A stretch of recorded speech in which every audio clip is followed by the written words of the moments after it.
Hey, this is Corinne McDermott. I am outside the Alliance Center in downtown Denver in Colorado, where Common Cause makes its home locally. And I actually just spoke to the executive director of Common Cause about some of the things that have been going on locally, legally, and with the voter rolls. So tune in and check out what's up. Can you tell us what exactly has been going on in Colorado and what has been changed? What's the legal victory that's been happening? Sure. In Colorado, we've seen a lot of problems with voter registration in the last several months.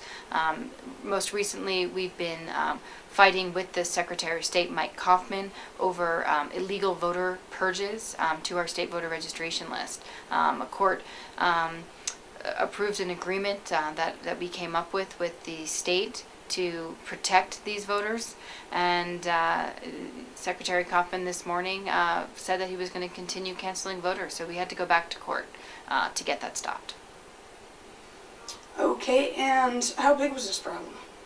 We're talking about tens of thousands of voters, a very significant number of folks who could very well be affected.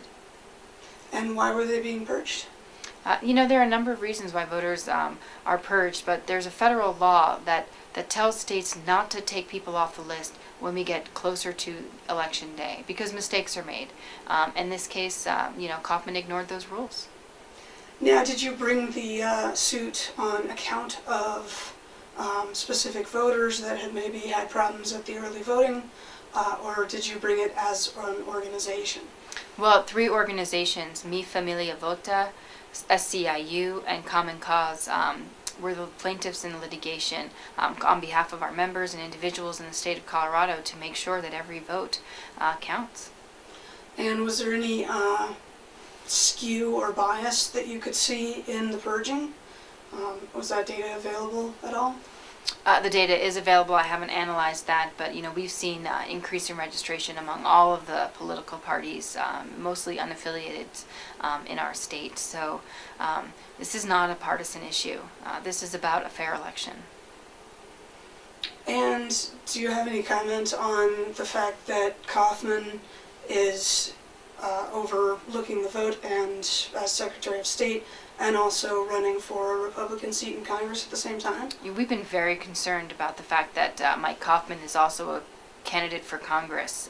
He is both running the election and running for office in this election at the same time. It's a clear conflict. And do you have any comments about the license checkbox rule that some people are not able to vote now because they missed a little box that didn't actually make any sense anyway?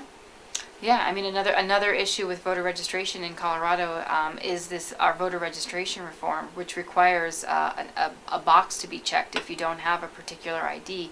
And thousands of voters were confused or didn't comply with this checkbox and were not registered because of it.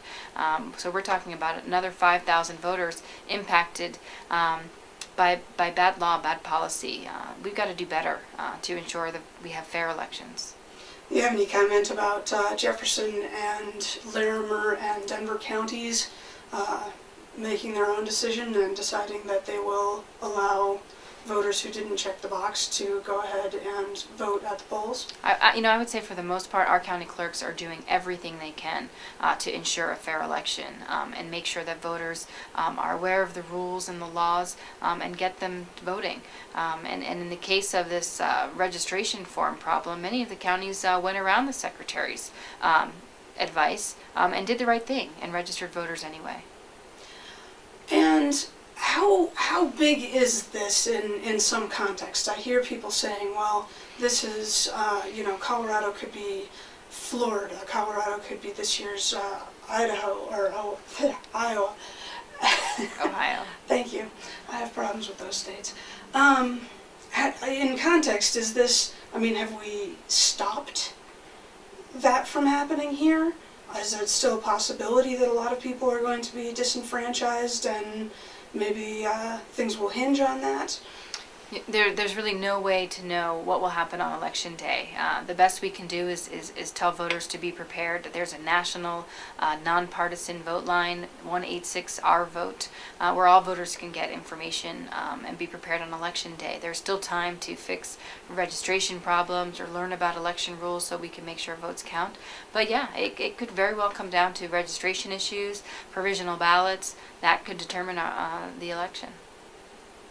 Even with the polls showing this large a gap at this point.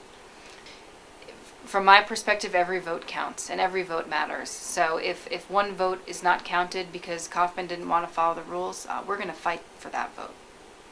And what about the accusations saying, well, this means that dead people are going to be able to vote, or allegations specific to Acorn and some other registration agencies? Claims of voter fraud is just not true. There's no proof. We haven't really seen voters trying to vote twice or impersonating other people. The real fraud is in partisan tactics, trying to keep folks off the rolls. That's where the problems lie in. Individuals, we're working to make sure that every voter has an opportunity to participate. It's hard enough to get people to turn out to vote. Let's make sure that we count their votes accurately. We'll see how this victory affects Colorado and what kind of precedents it sets for the rest of the nation. This is Corinne McDermott for The Uptake, Denver, Colorado.